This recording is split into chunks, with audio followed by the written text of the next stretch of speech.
wa Mungu na mwanadamu hauko katika sura, hauko katika sura ya mtu. 17 anasemaje kwa sauti? Mungu akaumba mtu kwa mfano. Mungu akaumba mtu kwa mfano wake. Tuendelee. Kwa mfano wa Mungu alimuumba mwanaume, alimuumba mwanamke. Unaanza kujiuliza, kama Mungu amesema na tumfanye mtu kwa mfano wetu na kwa sura yetu, halafu baadaye tunaona kwenye 27 akasema Mungu akamuumba mtu kwa mfano wake na kwa sura yake akaumbwa mwanamume na nani? Na mwanamke.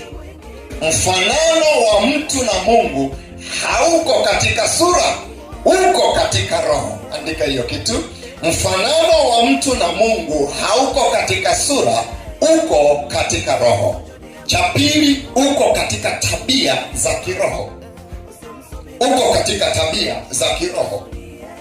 Kwa hiyo mimi ninavyofanana na Mungu, tabia zangu hasili ni rohoni. Na mtu akianza kuishi kiroho, unaanza kuona mfanano wake sasa.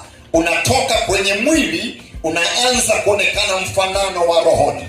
Sema amina yenye ushindi. Kwa hiyo mfanano wetu na Mungu hauko katika sura, uko katika roho. Na namba 2, uko katika tabia. Uko katika roho, uko katika tabia. Na namba 3, uko katika mfumo wa mawazo.